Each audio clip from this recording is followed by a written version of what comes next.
Amém, irmãos? Talvez para alguns esse foi o texto mais longo que você já leu. E misericórdia ao mesmo tempo, mas glória a Deus, porque podemos ler juntos aqui da palavra. Irmãos, vamos nos situar em que momento nós estamos aqui das Escrituras. Nós vemos em algumas passagens, até em alguns sermões recentes, que o povo de Deus, pela idolatria, pelo casamento misto, entre outras nações, o que era proibido dentro de Israel, eles começam a trazer a idolatria para dentro do povo. Eles começam a adorar outros deuses, ou em alguns reis, como Acabe ali, que vemos que é o que faz aquilo que há de pior dentro de todos os reis. Ele não deixa de adorar Deus, mas ele transforma Israel em um sincretismo religioso. Ele atribui outras adorações, ele atribui outras coisas, ele faz vista grossa. E falamos sobre Jezabel, aquela mulher que muitos odeiam, mas talvez não conheciam. Aquela mulher que trouxe a idolatria para dentro do povo. E um profeta chamado ali Jeremias, ele profetiza sobre esse exílio que viria, o exílio babilônico, no qual o povo passaria 70 anos escravizado na Babilônia. Não era para puni-los de uma forma ali como muitos de nós às vezes pensamos, quando pecamos, quando idolatramos, e falamos na semana passada, como muitas vezes nós andamos entre dois caminhos, ídolos no nosso coração competindo com o lugar de Deus. Uma coisa que acontece e que nós lidamos diariamente, como o próprio Calvino fala, nosso coração é uma fábrica de ídolos. E ele estava aqui profetizando para esse povo é levado não para ser punido, mas para ser educado. Ele leva o povo ao exílio para que eles pudessem ser quebrantados e purificados, como se Deus pudesse voltar os olhos deles para ele, para que eles pudessem se voltar em arrependimento ao Deus de Israel. E é isso que acontece. Eles são levados, e depois de 70 anos passados no exílio babilônico, eles saem. E eles vão retomar aquela terra prometida que eles escutaram lá, muito tempo atrás, que os seus pais herdariam. E eles fazem grandes 3 movimentos aqui. E o terceiro movimento em busca da sua terra prometida, a reconstrução de Israel, é por meio desse homem chamado Neemias, o homem e autor deste livro. O capítulo 1 ao 7, nós falamos aqui sobre a reconstrução, a dedicação do povo e de Neemias como governador de Israel, ao ponto de estruturar as casas, estruturar o templo, reconstruir tudo que há ali na antiga Israel. E aqui no capítulo 8 nós falamos sobre um homem aqui chamado Esdras. E nós lemos aqui ao longo do texto e vamos adentrar na exposição. O homem que foi chamado pelo povo para uma reconstrução diferente. A reconstrução dos corações, a reconstrução da espiritualidade do povo. Irmãos, entra uma verdade já que é muito significativa, que é muito fácil reconstruir muros, mas é muito difícil reconstruir vidas. É fácil a gente abrir uma igreja, é fácil a gente levantar um templo, é fácil muitas vezes a gente até encher uma igreja, independente de quais artifícios que nós possamos usar, como falamos na semana passada, estratégias atracionais e tudo mais que o marketing ou que as ferramentas que nós temos pode proporcionar. E nós trabalhamos com isso lá na empresa, irmãos. Nós entendemos um pouquinho do que é usar ferramentas para engajar pessoas e fazer um bom funil, esquentar um bom lead. E é fácil, mas o difícil é reconstruir vidas. A centralidade do Evangelho, a palavra pregada com fidelidade, que pode trazer vida aos corações. Eles reconstruíram as casas e os muros que poderiam ali trazer a segurança para o povo de Israel em tempo recorde. 52 dias, tudo estava reconstruído. Mas a espiritualidade de Israel levou anos para ser reconstruída. Um autor chamado Warren Wiersbe, ele fala que uma parede pode proteger o povo do inimigo, mas apenas a palavra pode separá-lo do pecado. Eles já haviam aqui reconstruído a cidade, suas casas e tudo mais, estavam ali protegidos do ataque dos povos agora. Mas eles precisavam reestruturar a sua vida espiritual, e a única coisa que pode trazer avivamento genuíno, que pode ir além de um domingo, que pode perdurar ao longo da segunda-feira, ao longo da terça, da quarta, da quinta, é a pregação da palavra, é as escrituras. É o momento que nós paramos aqui e escutamos, né, ela ser lida, ela ser explicada e ela ser aplicada. É o que nós chamamos da pregação expositiva. E nós vemos e vamos ler ao longo dessa mensagem como a pregação da palavra, a leitura, o explicar ali dos levitas, do escriba, explicando o povo sobre o que eles tinham lido e aplicando ao ponto de levá-los a uma alegria de obedecer. Lembrando de uma festa antiga que eles tinham até perdido, que era uma ordenança do próprio Deus, a festa das tendas ou do tabernáculo. E nós vamos ver que a centralidade das Escrituras está em todo avivamento que perdurou ao longo dos séculos. Sejam os descritos nas Escrituras, sejam aqueles que nós citamos aqui na primeira pregação do país de Gales. Todos os avivamentos ao longo da história foram promovidos pela pregação da palavra. Somente as Escrituras podem trazer vida a corações mortos. Irmãos, a partir do momento que nós entramos numa igreja, não foi apenas o quão caloroso era aquele povo. É lógico, né? É muito bom ser bem recebido. É muito bom quando a gente chega, a gente recebe um abraço, vem aquela pessoa e, meu irmão, tudo bem, seja bem-vindo e tudo mais, e tu pensa, o que esse cara quer de mim, né? Quem já nunca pensou assim, né? A primeira vez que eu fui na igreja, irmãos, e eu continuei indo por um bom tempo, né, sem me converter, e é possível frequentar uma igreja sem ser cristão, acredite nisso, né? Como diria um sábio teólogo, na verdade um cantor, né, Keith Green, ele fala que ir à igreja não te faz um cristão, como ir ao McDonald's não te faz um hambúrguer. É uma verdade. E eu continuei frequentando, mas foi muito bom ser bem recebido. Eu fiquei muito impactado pelo acolhimento dos irmãos. Eu fiquei pensando como que alguém, né, age assim com alguém sem esperar nada em troca. Não faz sentido. No mundo que vivemos, que todo mundo desenvolve algum tipo de interesse naquilo que pode receber. E aquilo impacta a gente, mas o meu coração só foi transformado a partir do momento que eu pude ouvir, compreender e ser iluminado por meio das Escrituras, para que eu pudesse aplicá-la na minha vida, buscando viver uma vida de santidade, buscando corresponder àquilo que Deus já fez por mim, não aquilo que eu precisava fazer para encontrar salvação, mas entendendo que eu fui amado, perdoado e salvo por Ele. Como eu posso corresponder a tal amor? Esse é o fundamento desse texto, a pregação exposta, a palavra lida e explicada, que trouxe a vida aos irmãos de Israel ali, e que pode e deve trazer a vida aos nossos corações. Não só essa noite, irmãos, mas a palavra, ela precisa ser algo diário nas nossas vidas. Nós precisamos ler todos os dias.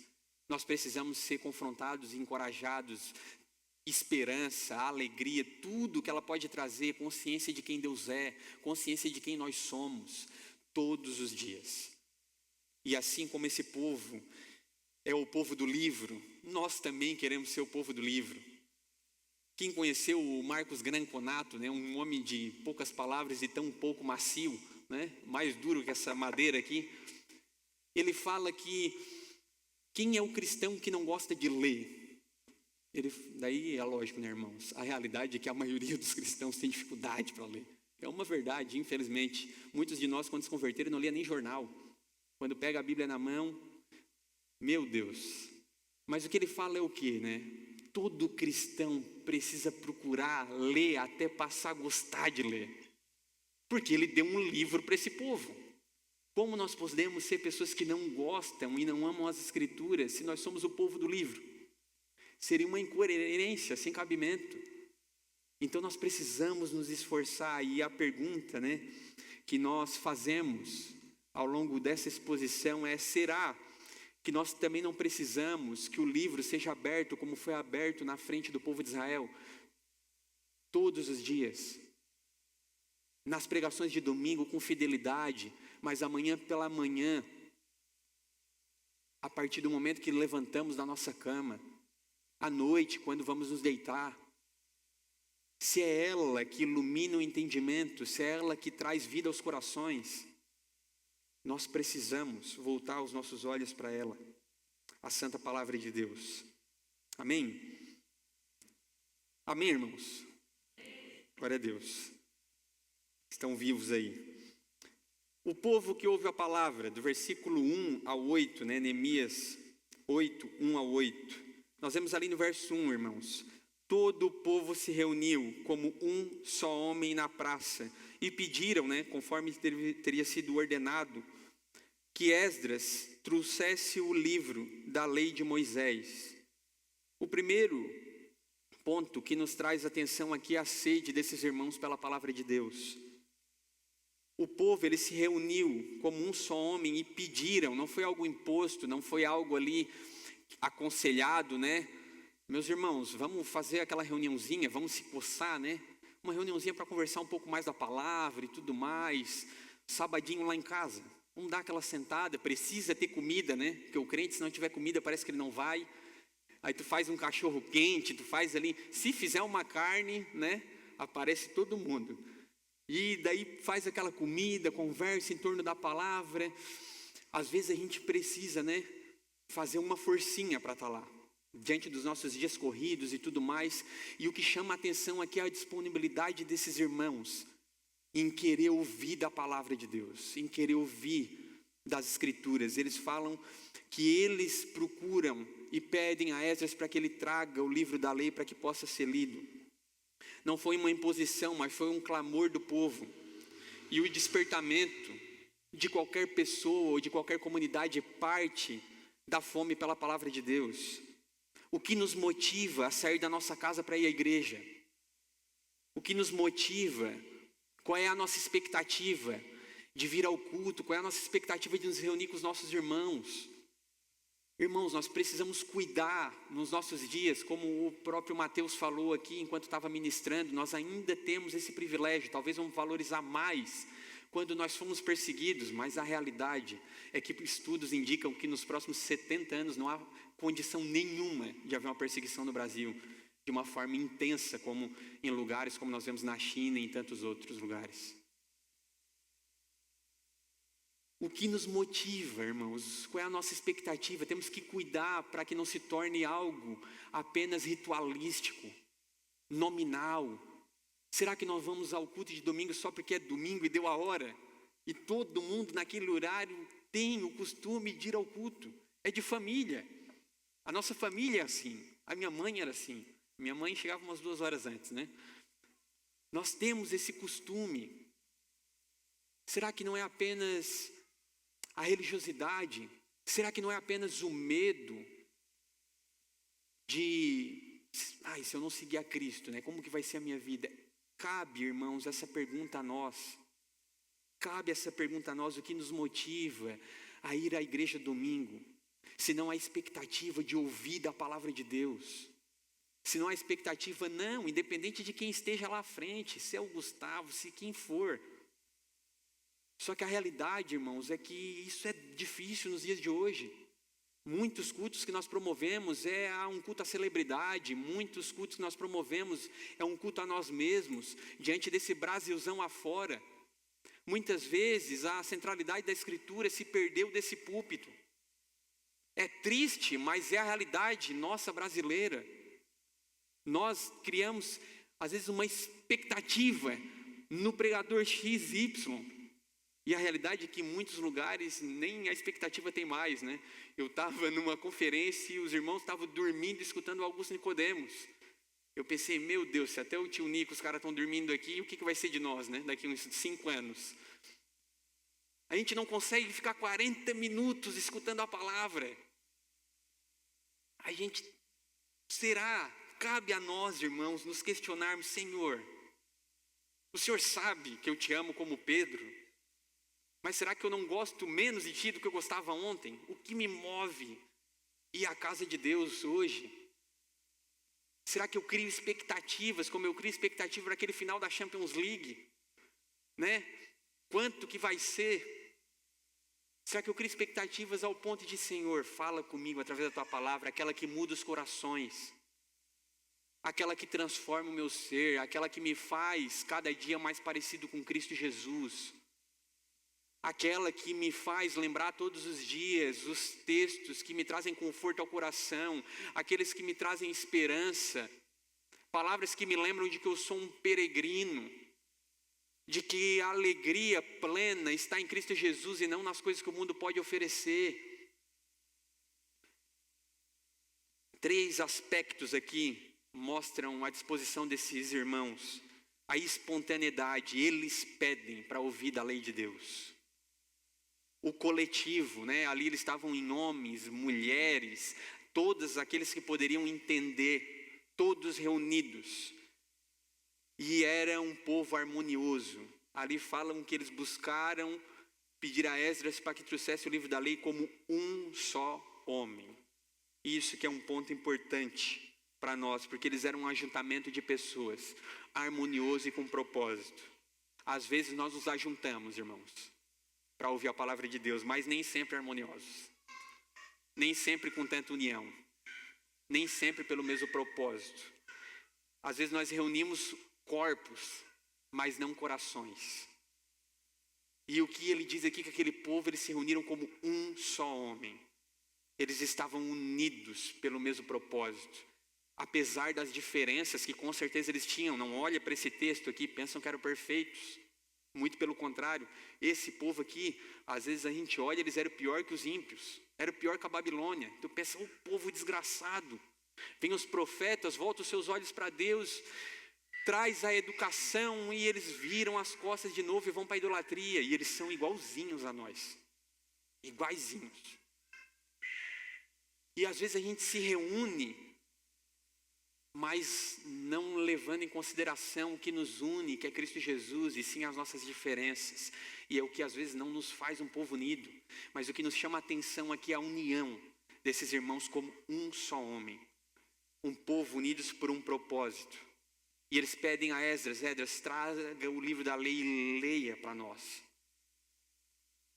Esdras não era qualquer pessoa também, e aqui nós partimos aqui para o ponto, né, que fala no verso 3.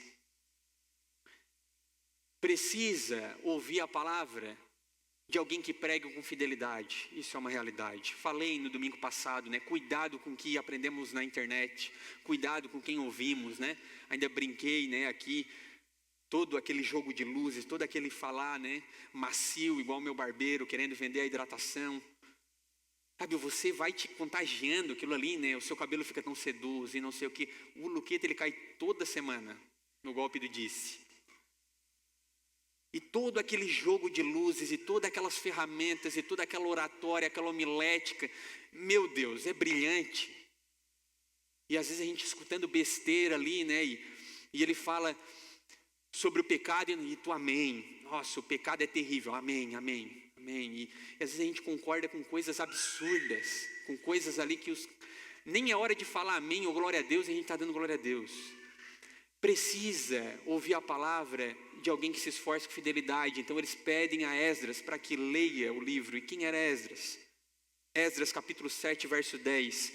Porque Esdras tinha disposto o coração para buscar a lei do Senhor e para cumprir, e para ensinar Israel e os estatutos e os juízos de Deus. Ele era alguém que estava disposto de coração, ele era alguém que estava disposto a viver a palavra de Deus e disposto a ensinar a palavra de Deus. Todos os juízos e estatutos do Senhor. Era um homem que estava comprometido com a verdade. Era um homem que estava comprometido a não só aprender, mas a viver e ensinar tudo aquilo que a lei de Deus dizia.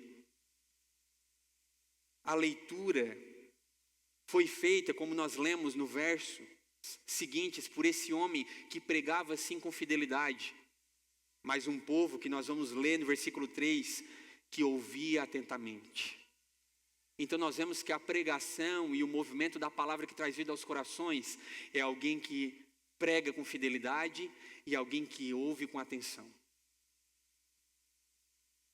Dificilmente vamos ver um avivamento, um reavivar da igreja de Cristo Jesus, se não tivermos alguém pregando dos púlpitos com fidelidade, independente de quem seja que esteja aqui. se não tivermos também um povo que ouve com atenção, que não se distrai, né, com a primeira letra que ele bota aqui atrás, e vem o Luqueta, bota a música que estava tocando sem querer, e a gente já perde a nossa atenção, a gente já está pensando na segunda-feira, e a gente olha para o músico, pô, eu não sabia que o nariz dele era tão grande quanto é assim de perto.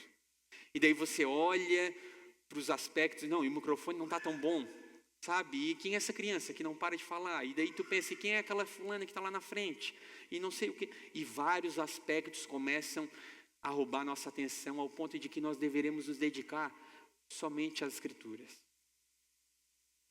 Versículo 3, os ouvidos de todo o povo estavam atentos ao livro da lei. E, irmãos, não era por 40 minutos ouvindo Nicodemos. Olha que coisa maravilhosa.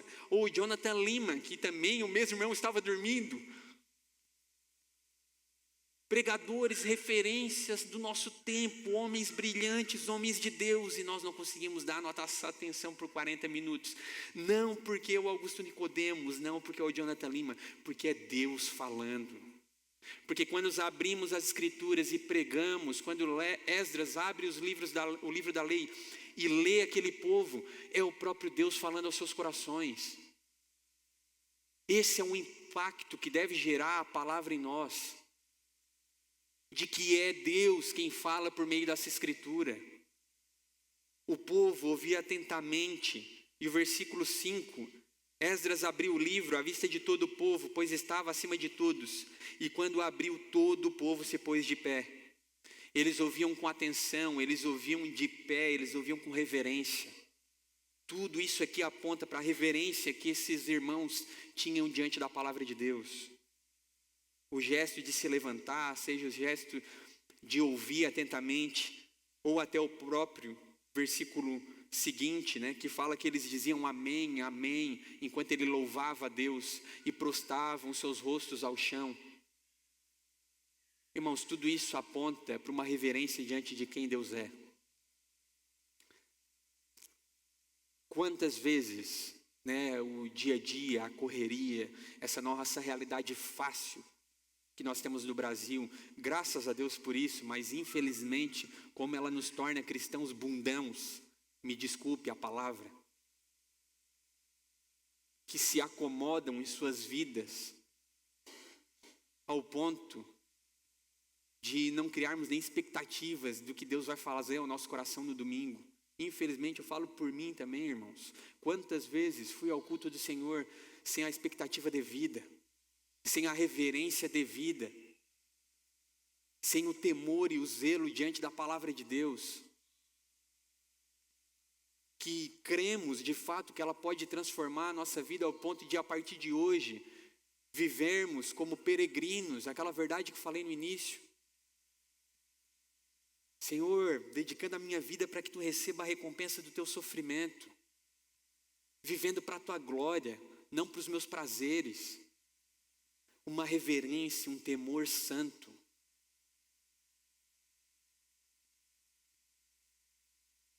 E os levitas, no versículo 8, explicavam a lei ao povo, de modo que todos entendessem o que se lia. Eles leram a palavra de Deus, e aqueles irmãos ali se aplicaram a explicar a palavra, para que eles pudessem compreender o que aquele texto dizia. E é isso a pregação expositiva, irmãos, é ler o texto, é explicar o texto e aplicar o texto. Isso é pregar a palavra de Deus. E esse verbo, né, no hebraico ali no original, explicar, ele traz um sentido de iluminar, tornar claro. O que era o desejo daqueles irmãos? Tornar claro o que estava escrito ali.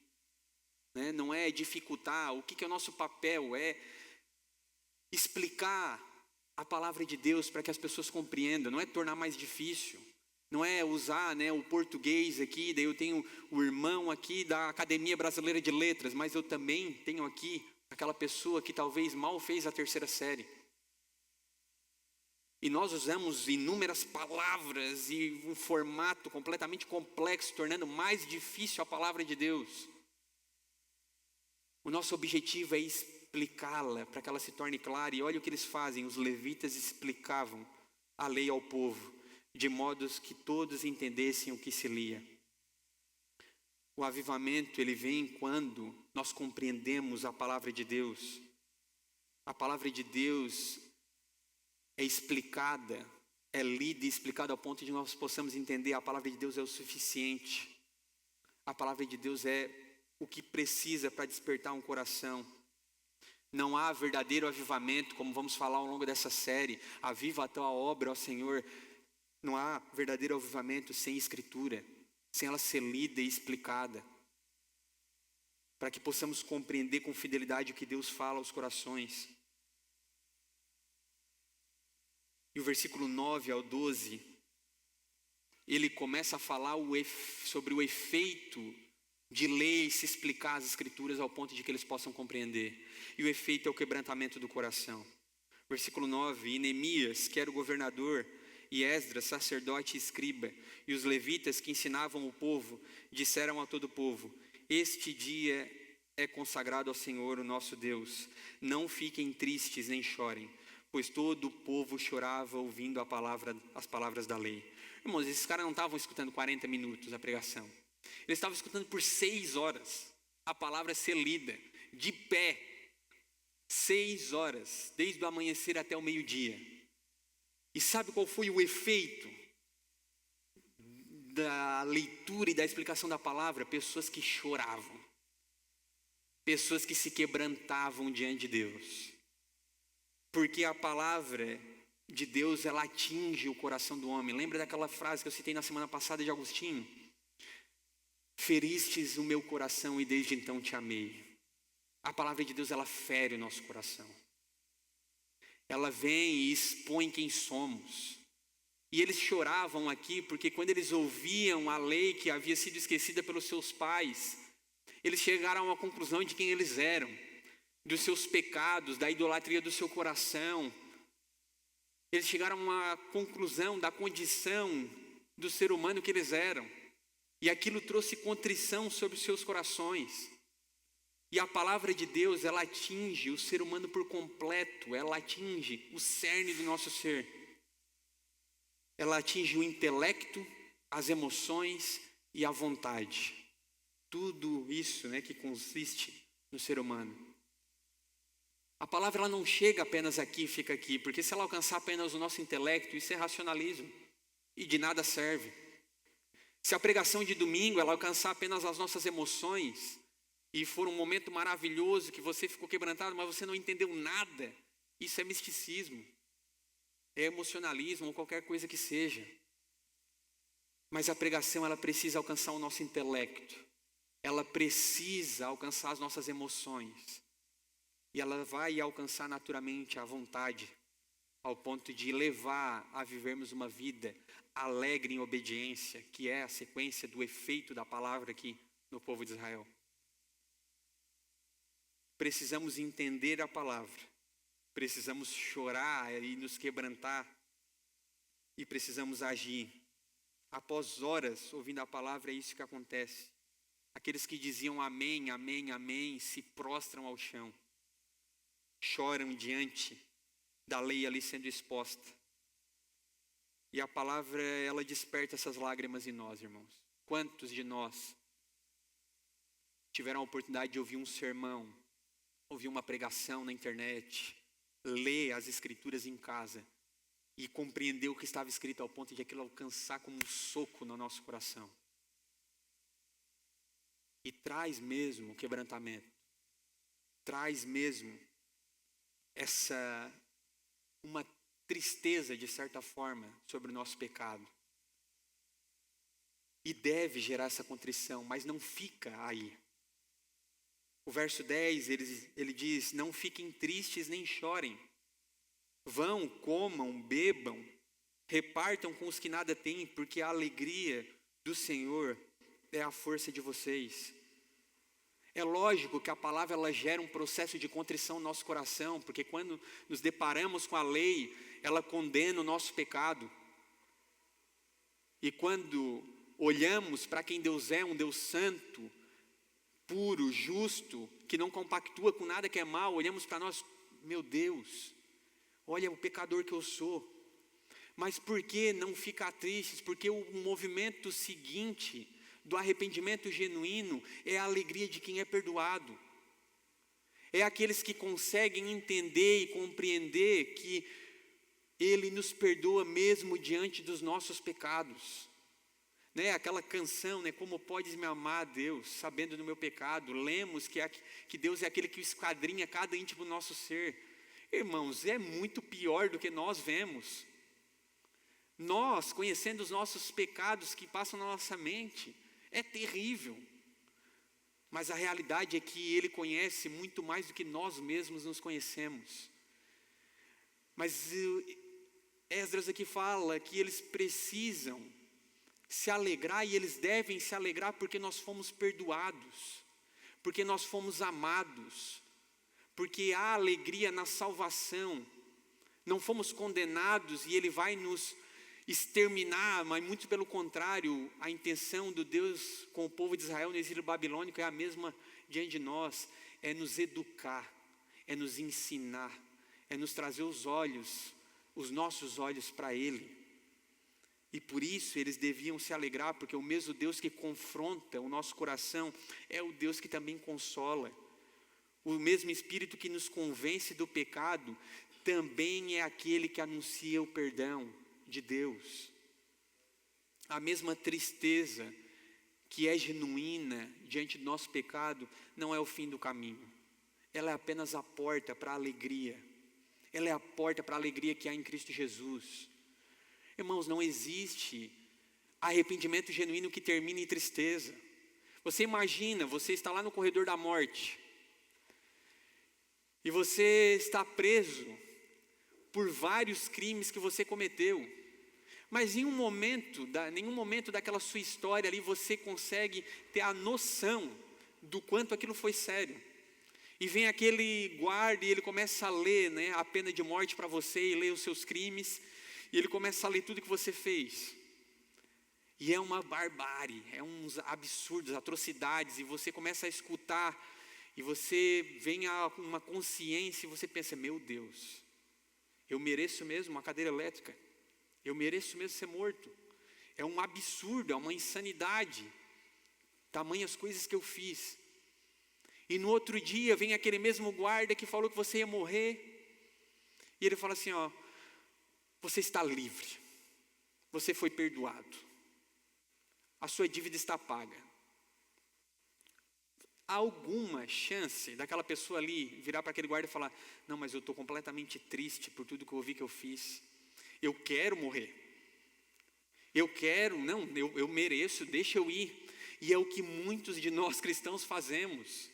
Nós somos quebrantados, impactados pela palavra de Deus, vemos que de fato somos pecadores que carecem da graça, e ficamos, Senhor, eu não sou digno de me chegar diante de Ti, eu sou um pecador miserável, e esquecemos do perdão que há em Cristo Jesus, que nos leva à alegria. Nós já fomos perdoados, nós já fomos salvos, nós não precisamos fazer inúmeras coisas, viver uma vida de desempenho para alcançar o favor de Deus. Nós já fomos redimidos, justificados pelo sangue de Cristo Jesus naquela cruz, pelo seu sacrifício perfeito, o que te dá livre acesso ao trono da graça. Por isso você pode chegar com confiança essa noite e orar a Deus, não pela sua vida perfeita, mas pelo sacrifício perfeito de Cristo. Isso deve nos alegrar. Eu preciso chegar a ler os textos bíblicos e olhar para o que Paulo fala. Não há mais nenhuma condenação para os que estão em Cristo Jesus. Nem a morte, nem o abismo, nem a altura, nem a profundidade, nem os principados, nem a potestade. Nada pode me separar do amor de Cristo Jesus. Como isso não nos trará alegria, irmãos? Como isso não quebranta o nosso coração ao ponto de nós olharmos para Cristo? O que eu posso fazer por Ti? Como eu posso gastar a minha vida?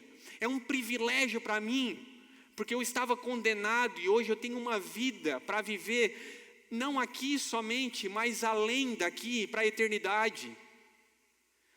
A morte para o cristão é apenas o início de uma vida com Cristo, por toda a eternidade. Isso precisa impactar o nosso coração. Isso precisa nos encher de um temor e um zelo santo. uma alegria em Cristo Jesus, Senhor. Obrigado, Pai.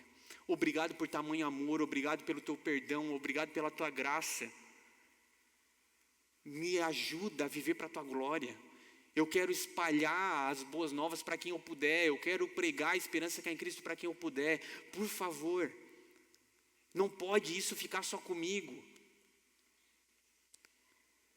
O texto diz no versículo 12: todo o povo se retirou para comer, beber, repartir e celebrar com grande alegria, porque haviam entendido as palavras que lhe foram explicadas.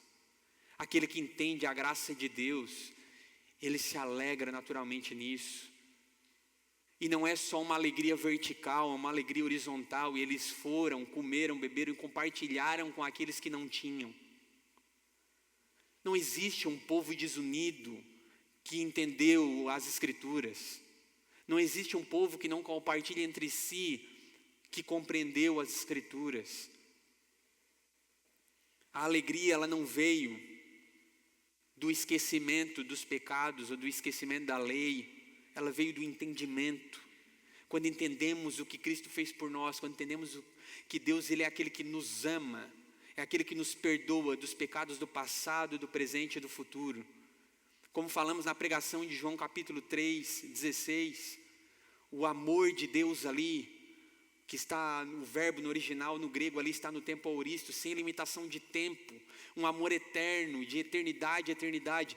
Quando nós compreendemos o amor de Deus, entendemos a sua palavra, isso nos enche de alegria, isso nos enche. Eles não deixaram de chorar porque se distraíram, mas porque compreenderam que o Deus que os feriu pela palavra é o mesmo que os perdoou dos seus pecados. A lei revela o pecado, a graça revela o perdão, e a alegria é a alegria da reconciliação com Deus. Crendo que fomos reconciliados, não existe mais nada que nos impeça de chegar até Deus. Cristo construiu essa ponte. Isso é alegria para nós.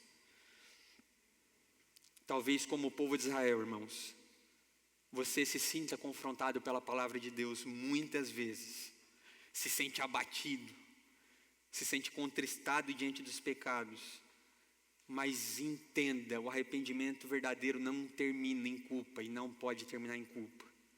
Ele termina em esperança, como o próprio salmista no capítulo 30, verso 5, o choro pode durar uma noite, mas a esperança, a alegria, ela vem pela manhã. As misericórdias de Deus se renovam todas as manhãs, o motivo pelo qual nós não somos consumidos. Glória a Deus por isso. Glória a Deus por isso. O efeito desse entendimento e da contrição dos pecados é o que nós lemos do verso 13 ao 18. O povo obedece à palavra de Deus. Eles leem, eles escutam, eles são explicados ali, explicam sobre a palavra de Deus, eles compreendem, se quebrantam, entendem a alegria que há em Deus, e depois eles obedecem. Não existe vida de santificação para o cristão, um caminho de santificação sem ler, sem ouvir, sem entender e sem aplicar a palavra de Deus. Não existe uma vida cristã sendo apenas espectadores. Não é isso que queremos ser. Pessoas que veem o que Deus está fazendo na terra, pessoas que veem o que Deus está fazendo na sua igreja. Muito pelo contrário, nós queremos ser participantes disso. Versículo 13 e 14, no segundo dia, os chefes das famílias, os sacerdotes, os levitas se reuniram com Esdras, o escriba, para se inteirarem das palavras da lei, e acharam escrito na lei que os filhos de Israel deviam habitar em tendas durante a festa do 7º mês. Os caras não contentes por escutar 6 horas a palavra, no outro dia eles estavam lá de novo. Ah, mas esses crentes aqui eram bons, hein? Tinha que montar uma igreja aqui. Essa igreja é da boa. Os caras eram crentes, gente.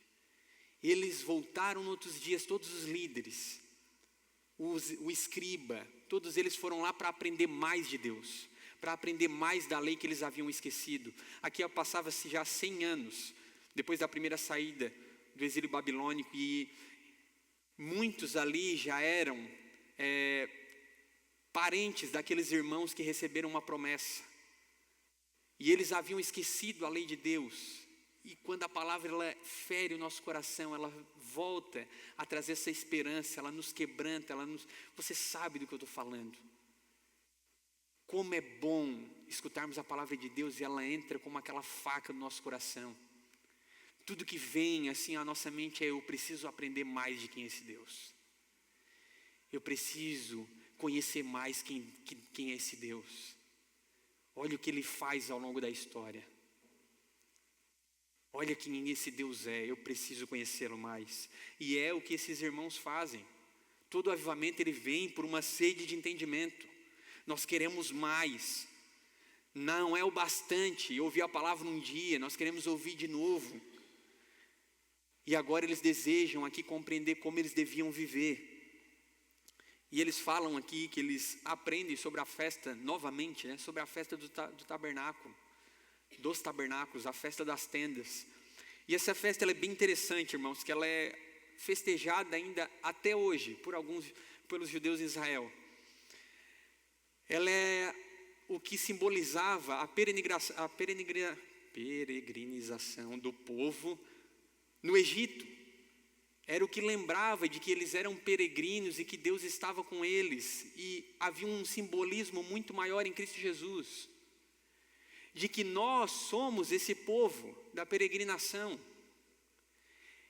É muito bacana, por mais que infelizmente os judeus ainda muitos não são messiânicos, creem em Cristo Jesus, mas é bacana ver como eles ainda praticam essa festa. Eles colocam ainda uma barraca no lado de fora de casa, e eles ficam por 7 dias dormindo dentro daquela barraca, e os lembrando de que eles são peregrinos sobre essa terra.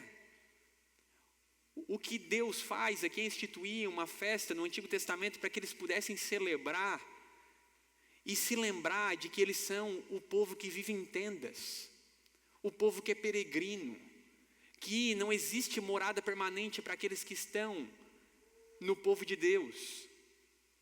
E o que eles fazem é justamente resgatar o que a palavra ensinava, é se lembrar dos ensinos. Eles percebem que precisava ser algo restaurado ali, e eles começam a organizar essa festa, a celebrar. E ele ordena ao povo que vá, busque, né, de tudo quanto é árvore, das palmeiras e tudo mais, para que eles pudessem construir essas casas, essas barracas fora das casas. Ele fala no verso 15: saiam aos montes, tragam ramos, façam cabanas, conforme está escrito. E o povo responde em prontidão. Eles vão, constroem cabanas por toda Jerusalém, nas praças, nos pátios, nos terraços. E eles habitam nela por 7 dias. E o versículo 17: desde os dias de Josué, filho de Num, até aquele dia, nunca os filhos de Israel fizeram assim, e houve muito grande alegria. Ou seja, séculos haviam se passado desde aquele dia, e ali eles fizeram com tamanha obediência, eles fizeram com tamanho prazer, que eles estavam desfrutando de um momento de muita alegria. É a mesma alegria que nós temos em obedecer a sua palavra. É a mesma alegria daqueles que entendem que foram perdoados e buscam viver uma vida conforme as Escrituras. A primeira nem tem a ver aqui, a nossa realidade exatamente com essa festa. Duvido muito, e nem devemos, né? Daqui a pouco chega lá na casa do meu irmão: não, moça, eu estou aqui comemorando a festa do tabernáculo, está na barraca do lado de fora. Não, mas essa reforma não é só exterior, ela é dentro do nosso coração nos dias de hoje, trazendo essa convicção dentro de nós de que nós somos esse povo que habita em tendas, e que celebramos e obedecemos a palavra de Deus com alegria. O que eu posso aprender essa noite por meio da Escritura, para que eu possa obedecer amanhã na segunda-feira, para que eu possa responder a Deus em obediência ao longo da minha semana? Ele fala aqui que em muita alegria eles voltaram à palavra, redescobrindo o prazer de obedecer a Deus, porque era uma ordenança de Deus, né? Que eles celebrassem. E o versículo 8 E Esdras lia o livro da lei de Deus todos os dias, desde o primeiro até o último, e celebraram a festa 7 dias, e ao 8º houve uma reunião solene. A palavra que havia sido esquecida por esses irmãos agora se torna uma rotina. Todos os dias da festa eles leem a palavra. Todos os dias eles praticam a mesma coisa. O verdadeiro avivamento, irmãos, não é apenas um mover, um quebrantamento num retiro. Não é aquele momento maravilhoso apenas num culto de domingo. O verdadeiro avivamento é aquele que continua no dia seguinte.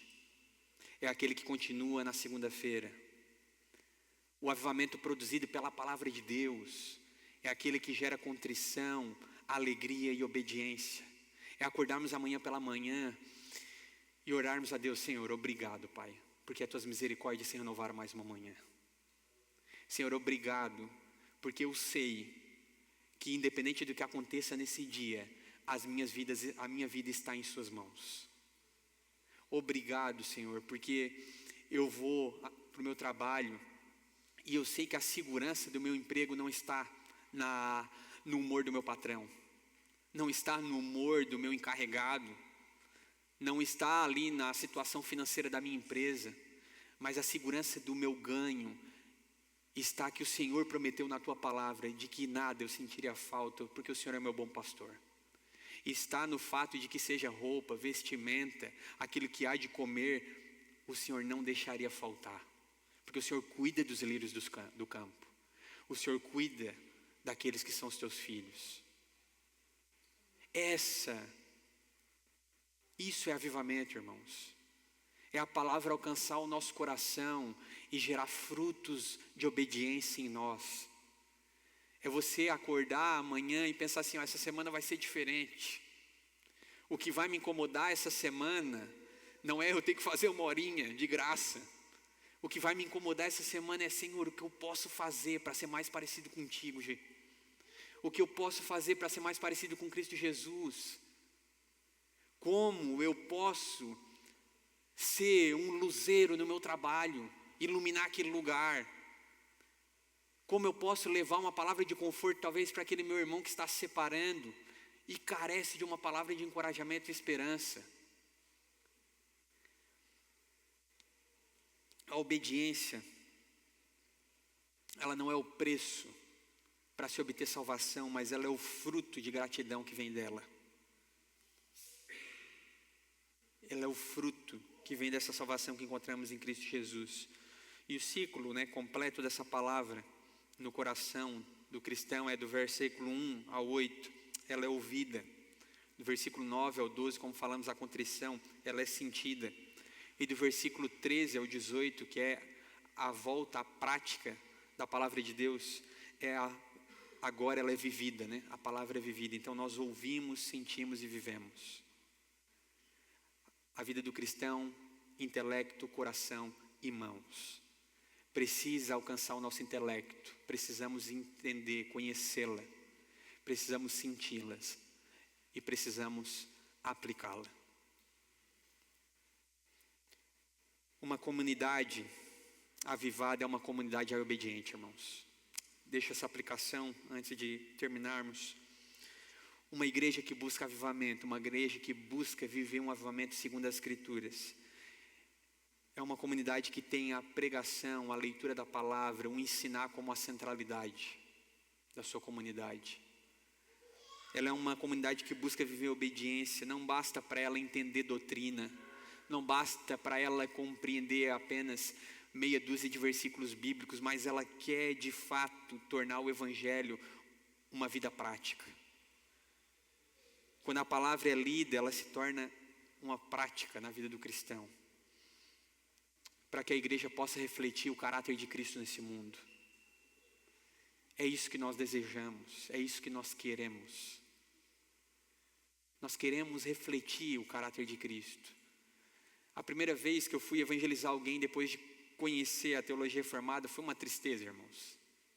Nossa, eu não sabia mais evangelizar ninguém. Eu pensei, mas se não é eu, se é Deus, se eu não fiquei naquele impasse, Eu não preciso convencer, quem convence é o Espírito Santo. Mas o que eu faço então, né? Fiquei naquela crise, né? É difícil saber que tu sempre quer levar um méritozinho em alguma coisa, né? É difícil saber que tu só precisa ser o carteiro, só precisa entregar a mensagem, o resto tudo quem faz é Ele. E daí a gente já não quer mais nem entregar a mensagem, né? Aí eu vou lá e me esforço e eu pensei, cara, eu fui muito mal. Essa primeira vez eu fui mal, tá? Acho que aquele cara lá, se dependesse de mim, com certeza ele não teria se convertido. Graças a Deus não dependia exclusivamente de mim. Mas eu fui melhorando e melhorei um pouquinho mais e fui indo. E é muito prazeroso saber que quem convence o pecador da justiça, do juízo e da esperança viva que é Cristo Jesus é o próprio Deus. Irmãos, isso para nós isso é muito reconfortante. Saber que nós precisamos apenas ser luzeiros de Cristo nesse mundo. Ah, mas se eu falar e ele não concordar. Ah, mas se eu falar e se ele falar que não, mas... Meus irmãos, nós precisamos apenas entregar a mensagem. Nós precisamos apenas ser os carteiros. E deixar que o próprio Deus faça o trabalho na vida desses irmãos. Então que nós possamos ouvir com atenção, quebrantar o nosso coração e com a nossa vida transformada, pregar o Evangelho também a todos aqueles que carecem de ouvir da palavra de Deus. Amém, irmãos?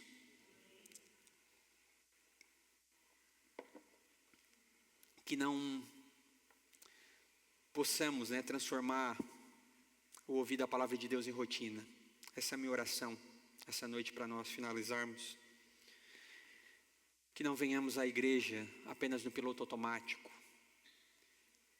A palavra de Deus, ela precisa se mexer conosco todas as vezes que nós escutamos ela.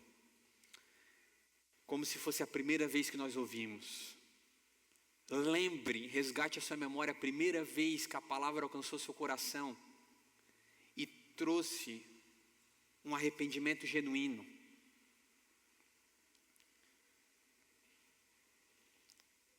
Aplicação prática, leia todos os dias a palavra de Deus e medite no que você leu. E participe de reuniões ao redor da palavra de Deus, como os pequenos grupos, que eles vão anunciar aqui em breve. Faça parte disso. Amém?